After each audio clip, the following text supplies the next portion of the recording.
Cambiamos de tema y ahora vamos a ver a Agustín Laje, que hizo un video sobre la centro derecha cobarde, o la derecha cobarde. Aquellos tibios que no se animaron a hacer los cambios cuando tuvieron la posibilidad y tuvieron los gobiernos en su poder y los países. Vamos a ver entonces el video de Agustín Laje. Estamos en Entrevistas Bio Bio, hoy en particular porque vamos a hablar sobre una visión que existe, que en nuestro país usted en más de una oportunidad lo ha escuchado, y que tiene que ver, acá en Chile se le ha llamado la construcción de una nueva derecha. Algo de esto recoge el candidato presidencial y líder de republicanos, pero se desdibuja de pronto respecto a algunas ideas que se tienen sobre cómo se construye ese relato para, en este caso, ganar la presidencia de Chile. Pero es mucho más que ganar una presidencia y es lo que vamos a conversar. Esto lo dijo en una entrevista a Agustín Laje, que dio en Chile en el fin de semana pasado, que estuvo en el Family Fest, que fue el sábado pasado. Recordemos que el viernes a la noche estuvo una entrevista en Sin Filtros, que la vimos acá en el programa 77, que estuvo muy buena, se las recomiendo para que lo vean también. Y bueno, también dio esta entrevista que la subió a su canal. Conversar hoy con el autor de varios libros, algunos de ellos muy reconocidos en nuestro país, se los voy a decir de inmediato antes de presentar al autor.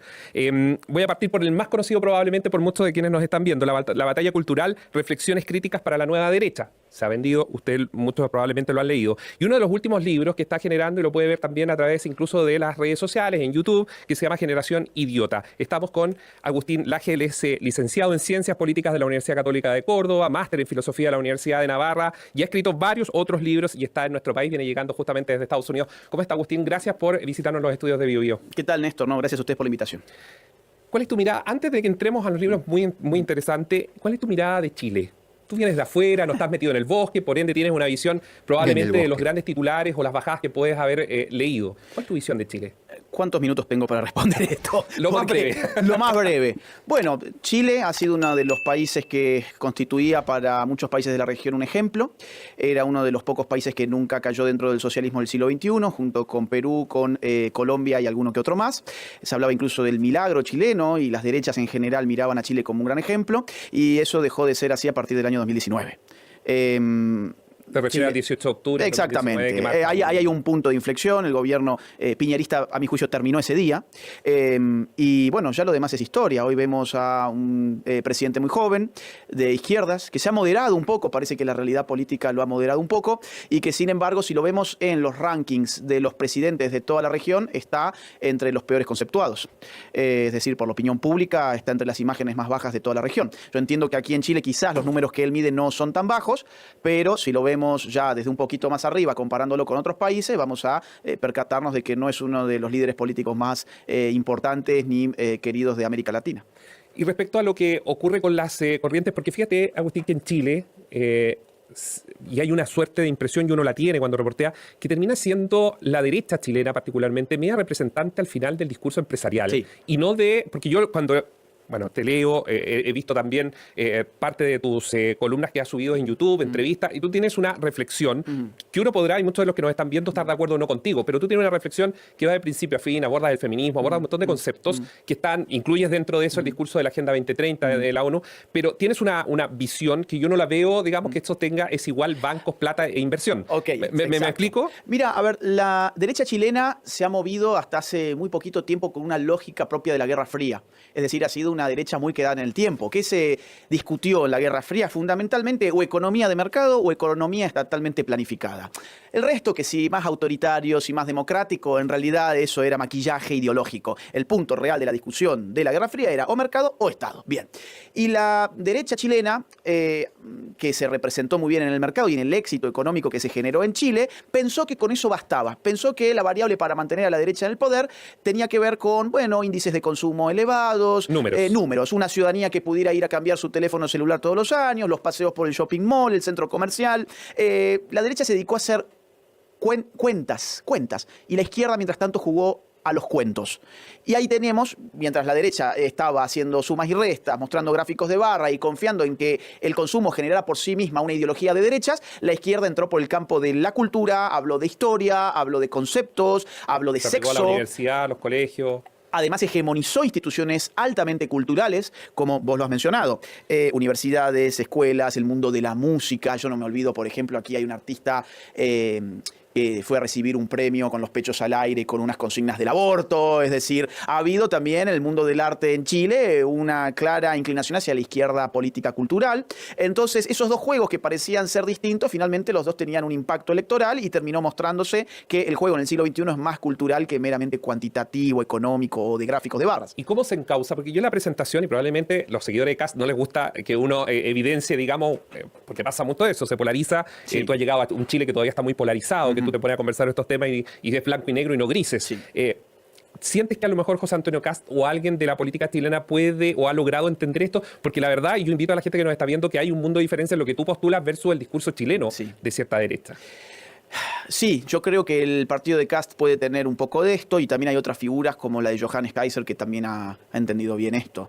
Es decir, aquí hace falta no solamente prometerle a la gente confort económico, sino también hablar de temas que están en la arena pública en este momento y de los cuales la vieja centro-derecha no tenía ningún discurso propio. Por ejemplo, lo mencionamos recién, el problema del sexo, el problema de las mujeres, de los hombres, del género, del aborto, de la inmigración descontrolada, el problema incluso de las razas en muchos países es muy importante. El problema de la religión, el problema de la familia, son problemas que, el problema de la historia, cómo vamos a leer la historia pasada, son problemas que la derecha no ha querido abordar porque, insisto, confiaba que mientras la economía pudiera más o menos sostenerse, las personas iban a votar por la derecha y esto ya hemos visto que no es así. ¿Y este es un mal de Latinoamérica, Agustín?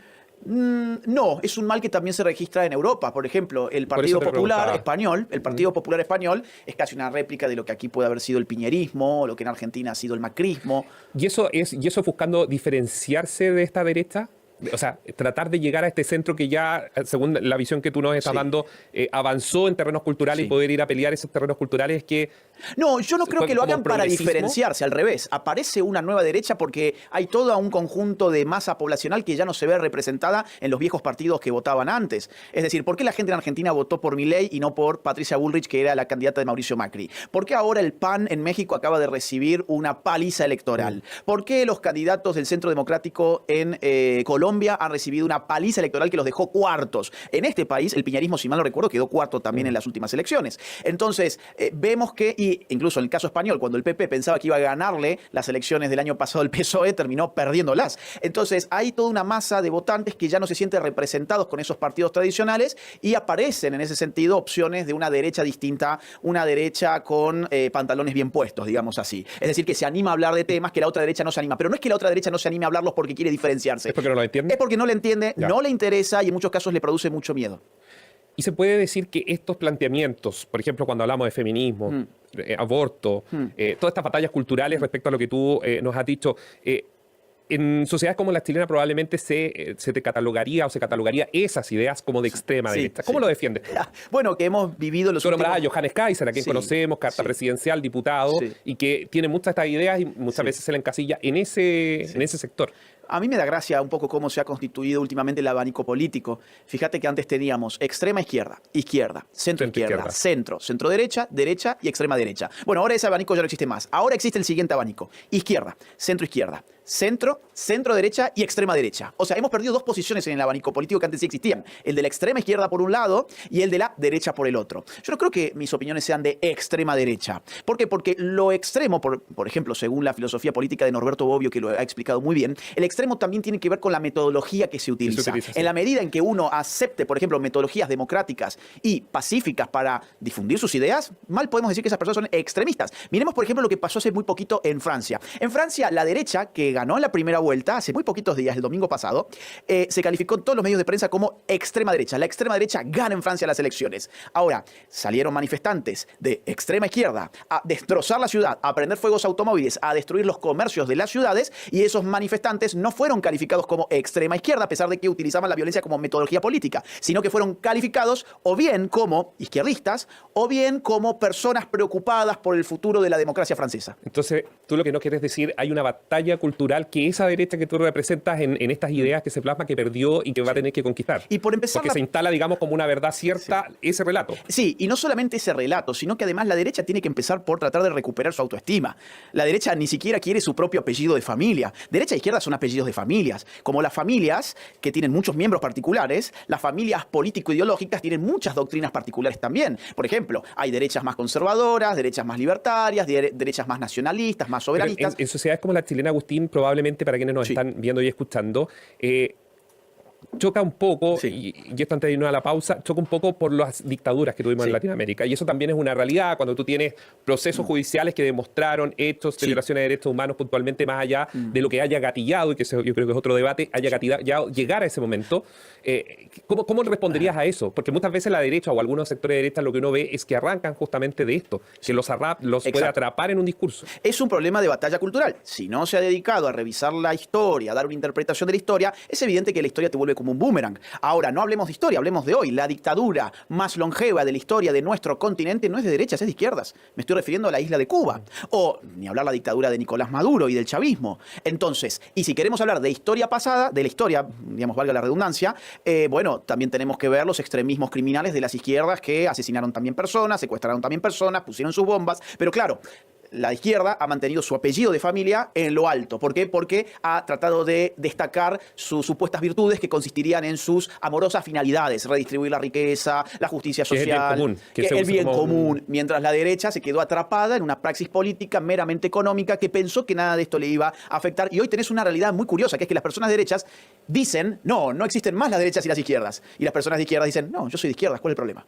Entonces, eso es una simetría de la identidad política tremenda. Lo que tú dices me río, porque lo que tú dices es lo clásico de que se habla en las épocas de elecciones, que el que no dice por quién va a votar es porque entonces va a votar por alguien de derecha, pero no se atreve a decirlo públicamente y por ende dice que todavía está como meditando o que no sabe. Nos hemos cansado de hablar del closet de la sexualidad y del género. Yo creo que hay que empezar a hablar del closet de la política. Hay muchos metidos en el closet. Vamos a ir a una pausa, Agustín, para quienes nos están viendo. Al regreso vamos a estar hablando del libro, de por qué está en Chile y también algunas preguntas, definiciones cortitas que me gustaría hacerle para que usted tenga idea. Lo ideal, o que es lo que nosotros siempre recomendamos en BioBio, esto es para tener un mayor bagaje respecto a quienes piensan y entregan sus ideas sobre puntos determinados para que usted también sepa qué es lo que se está conversando. Vamos y volvemos. Usted también puede encontrar el último libro, Generación Idiota. Yo le voy a recomendar La Batalla Cultural, una reflexión crítica para la nueva derecha, también usted la puede leer.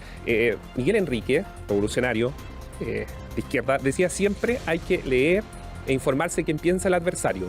Yo creo que eso es siempre, y esto corre para cualquier lógica política, saber qué es lo que se piensa. Muchas veces, Agustín, nos quedamos atrapados en lo que nosotros creemos, y esta sociedad que le va dando lo que uno quiere no logra ampliar la visión o poder entender qué es lo que realmente quiere o tiene como idea el que está al frente. Lo pongo también como una reflexión de entrada a este segundo bloque. No, y adhiero al 100%. Si uno revisa la bibliografía de mis libros, el 80% son libros de izquierdas. A mí me encanta leer a la izquierda. Tienen plumas fenomenales, ideas muy interesantes, autores emblemáticos. Mi tesis en filosofía, por ejemplo, es Foucault. O sea, digamos, una izquierda pesada. Mi doctorado en filosofía, que estoy haciendo en este momento, es sobre la Revolución Francesa y los autores revolucionarios sobre todo. Entonces, para mí es muy importante lo que has dicho. Hay que leer porque además, leyendo, se configura de otra manera la cognición humana. Yo entiendo que TikTok es mucho más nuevo que la máquina de Gutenberg, pero la máquina de Gutenberg es mucho mejor para aprender a pensar. Agustín, respecto a estas definiciones, primero, ¿por qué vienes a Chile? Bueno, hace algún tiempo ya que no estaba por Chile y los amigos de aquí me han invitado a Expo Family, que es un festival de la familia con muchos expositores de muchos lugares. Viene gente de España. Es este sábado. Es exactamente este sábado. De hecho, los que quieran venir pueden encontrar sus entradas en chemalibrería.cl. También pueden obtener más información en expofamily.cl. Están todos invitados. Van a ser varias ponencias. Y ahí tú vas a exponer respecto a estos libros, o por último, el último libro que tienes que apunta directamente a la juventud o al momento que estamos viviendo en la juventud, entre comillas. Mira, como es un congreso sobre asuntos de la familia, yo voy a dar una conferencia titulada El asedio a la familia. Yo sigo la línea de un sociólogo norteamericano que en los años 80 escribió un libro sobre la familia que se llama Christopher Lasch, un izquierdista además, pero que él miraba con muy malos ojos cómo la política estaba atacando la institución familiar. Entonces lo que yo voy a hacer es describir 6 formas en concreto con las cuales hoy la política está atacando a la familia. Podemos ver una muy rápidamente en este país, en este momento, curiosamente con lo que llaman ley de violencia de género, que se va a discutir, entiendo que en estos días. Eso que, digamos, tiene que ver con la realidad chilena inmediata, uno lo puede interpretar como no como una defensa de la mujer, sino incluso con intenciones de atacar a la institución familiar. Agustín, ¿y qué te llevó a tomar ciertos planteamientos y definiciones respecto a ciertos temas? Uno de ellos, vamos a poner como una especie de paraguas la Agenda 2030 de la ONU, pero tú has tomado definiciones, muchas, que probablemente para quienes te están recién conociendo, cuando te lean o te escuchen, tú vas a entender o van a entender ellos que hay políticos que han tomado o han adoptado tu discurso. ¿Qué te llevó a esa reflexión puntualmente, el momento crítico que siempre ha vivido Argentina? Porque prácticamente tú has vivido en una Argentina en crisis. Bueno, lo que me llevó fue estudiar en instituciones de izquierdas. Tiene que ver con lo que estamos hablando ahora. Yo pude ver desde dentro de una universidad cuya facultad de ciencia política estaba totalmente tirada hacia la izquierda, cómo la agenda de la izquierda estaba mutando, cómo estaban absorbiendo temas de sexo, de género. Que la Universidad de Córdoba. Exactamente. Digamos así, empecé a ver cómo la derecha se estaba quedando desfasada, lo que se estaba discutiendo en la universidad no tenía nada que ver con lo que los políticos de la centro derecha estaban queriendo poner sobre la agenda pública, y me daba cuenta que acá en algún momento eso iba a estallar. Entonces empecé a escribir sobre esos temas culturales, obviamente desde una mirada que es la mía y que no tengo ningún problema de asumirla. Es más, creo que es propio de alguien honesto intelectualmente decir desde dónde escribe. Yo escribo como una persona de derechas, asumida sin ningún tipo de complejos. Definiciones sobre el feminismo y la agenda que ha habido en general. Bueno, yo creo que es un gran daño que le han hecho a la mujer. ¿Por qué? Porque todos estamos de acuerdo y todos ¿Pero queremos... ¿No crees que ha cambiado en algo, que se ha ganado un espacio, entre comillas, más de respeto? No. ¿No? No, yo creo que, a ver, no es que creo, es decir, tengo estadísticas en la mano para dar, de Argentina, por ejemplo. Si uno revisa los índices de violencia contra la mujer y de asesinatos de mujeres que llaman femicidios, o feminicidios según desde dónde surge el término, vas a ver que en tan solo 10 años lo duplicaron. Todos estamos de acuerdo y todos queremos reducir la violencia contra la mujer. El problema no es el fin, es el medio. Yo no creo que el feminismo haya constituido una ideología para pacificar la relación entre los sexos. Al contrario, creo que la ha exacerbado. Voy a poner, así como puse el ejemplo de Argentina, pongamos uno de aquí de Chile. De Chile surgió el llamado himno feminista. Ese que decía el violador eres tú. La tesis, sí. Exactamente. Y que además tenía toda una coreografía que se expandió por todas partes. Y la culpa no era mía, ni dónde estaba, ni Boetia. Y la culpa no era mía, ni dónde estaba, ni Boetia. ¡Ahora casa que hay que hacer la cena! ¿En qué consistía la parte simbólica de este acting público? Eran mujeres con los ojos vendados, habitualmente con pañuelos verdes del aborto, que señalaban en abstracto el violador eres tú. Y la canción decía, el juez, aquel, bueno, en fin, todo el mundo era un violador. Esto, que no ha tenido ninguna repercusión positiva para reducir las violaciones en ningún país donde la marchita feminista del violador es tú se cantó, sin embargo, introdujo ciertamente en muchas mujeres muy jóvenes una visión totalmente conflictual respecto de sus potenciales relaciones con el sexo opuesto. Y esto también introdujo una serie de autodefiniciones totalmente sesgadas para los chicos, para los más chicos, donde la cultura le empezó a presentar su sexualidad como una cosa maldita. Esto que lo vemos en una canción en España, donde yo vivo parte del año, por ejemplo, llegó a las universidades en la forma de cátedras, por ejemplo, la Universidad de Santander hace algunos años, poquito, donde una psiquiatra afirmaba que todos los hombres somos violadores en potencia. Discúlpeme, las estadísticas de nuestras sociedades no dicen eso ni por cerca. Es más, lo que dicen las estadísticas son que el 99,99% de los hombres de nuestras sociedades no ha violado nunca a nadie, ni siquiera va a violar a nadie, pero nos han hecho asumir culpas que no eran nuestras por lo que teníamos entre las piernas, y con ello no han generado para la mujer un lugar más seguro. Vamos a poner otro caso muy notable en México. En México, donde el feminismo ha sido cada vez no solamente más fuerte, más financiado, sino también más violento, la violencia contra la mujer a su vez también ha subido. Incluso allí donde se instalaron ministerios feministas, como en mi país, nada bueno podemos encontrar de la situación de la mujer si la comparamos con la situación antes de haber creado ese ministerio, ni en términos económicos, ni de seguridad, ni de violencia, ni de agresiones sexuales. Entonces el feminismo ha sido, digamos así, un fanatismo ideológico que ha introducido un conflicto entre los sexos que no ha generado nada bueno ni para la mujer ni para el hombre. Esta semana nosotros en la unidad de investigación de la radio estábamos levantando información justamente respecto a las violaciones y digamos, en cuanto a números, efectivamente, por ejemplo, el 23-24 en Chile ha sido, yo creo que es una epidemia que se está pegando muy fuerte en nuestro país respecto al aumento. Yo no sé si es que hay mayores condiciones para denunciar o qué, pero ha habido un aumento en cuanto a las violaciones. Lo dejo, digamos, como dato de la causa. Ahora, sí... ¿No crees que el discurso en sí, voy a marcar lo que se dice muchísimo de esto, más allá de lo que es en materia de seguridad o tiene que ver con la violación, etcétera, ha sido que se pueda avanzar en darle más espacio a las mujeres? Por ejemplo, en el nivel de empresas, directorio, etcétera, etcétera, donde sí se ha mostrado mejores números. Tanto este país como el mío ha tenido grandes dirigentes políticas que han llegado al puesto máximo de nuestras naciones sin necesidades de cuotas de género ni de feminismos. Y a pesar de que no me gustan ninguna de las dos a las que me estoy refiriendo. Michelle Bachelet y Cristina Fernández. También Brasil. Sí. Sí, o sea, digamos, yo relativizaría. Es cierto que han bajado, pero no por obra del discurso, No ha bajado por obra del discurso una mayor apertura a puestos dirigenciales. Ha bajado por agendas coercitivas, o por leyes de cuotas, o por las presiones de lo que hoy se llama criterios ESG, que te habilitan o te deshabilitan para obtener financiamiento internacional en una empresa. Necesitas mostrar diversidad, inclusión y equidad, por ejemplo. Sí. Entonces no es Que eso tanto el viene discurso. de la pregunta que te voy a hacer ver, ahora, dale. que tiene que ser con tiene que ver con agendas internacionales. Sí. ¿Tú crees que es una especie de yugo? Leía y también he visto que hay muchas críticas, por ejemplo, lo que ha hecho la Internacional Socialista con las Naciones Unidas. Antonio Guterres viene de la Internacional Socialista y han pasado Michelle Bachelet y muchos puestos importantes que vienen de la Internacional Socialista. ¿Tú crees que ha habido ahí tan estratégicamente algo para crear este paraguas que obliga a Occidente a seguir estas recomendaciones? Porque finalmente quienes siguen es Occidente, quienes siguen esas recomendaciones. Total. Entonces, ¿qué ha obligado a llevar a Occidente a esto? Bueno, está ¿Lo crees obligándolo, así? sí. Yo creo lo siguiente, Naciones Unidas nació en el año 45 del siglo pasado con un objetivo bastante limitado, en realidad, que era defender la paz, asegurar la paz en el mundo, vamos. Entablar un diálogo global donde la paz pudiera ser asegurada. Bueno, con el correr de los años, la realidad es que cada vez empezó a adoptar más órganos especializados, más agendas, más fondos, más proyectos, y empezó a expandirse como si fuese un Estado, ya no un Estado nacional, sino un Estado global, antidemocrático, antirrepublicano, que no representa absolutamente a nadie, totalmente opaco, y de ese órgano, por ejemplo, ha surgido en el año 2015 algo llamado Agenda 2030. ¿Quiénes escribieron la Agenda 2030? Un llamado grupo de tareas especiales que está constituido por apenas 20 o 30 personas y dos grupos más que tienen otras 20 o 30 personas cada uno. O sea, tenemos menos de un centenar de personas escribiendo una agenda que tiene 17 objetivos, 169 metas que todas las naciones tienen que adoptar a más tardar para el año 2030.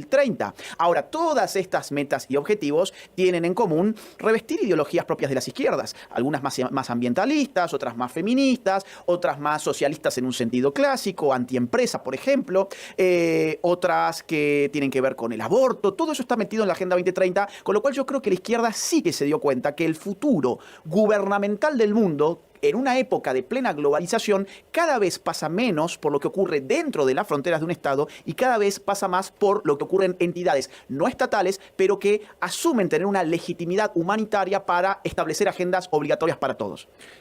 ¿Es el problema de Occidente? Sí, claro, porque no hay democracia. Es decir, yo creo verdaderamente en la democracia y creo que Occidente políticamente se debe a la democracia. Entendida no como el gobierno dictatorial de las minorías, sino como el gobierno que sigue agendas mayoritarias respetando los derechos de las minorías. Claro, porque el día de mañana pueden ser mayorías también.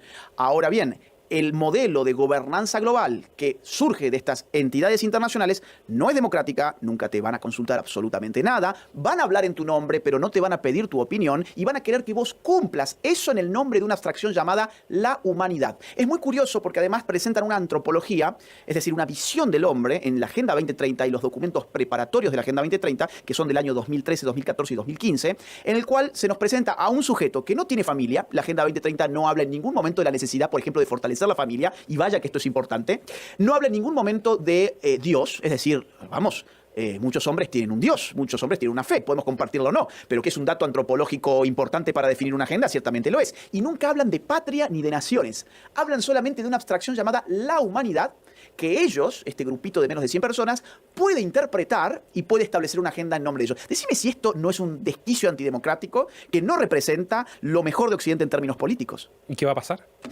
Mira, hay una ¿O reacción. ¿Qué debería pasar? No, yo creo que ya está pasando. Hay una reacción. Afortunadamente hay una reacción en contra de esto.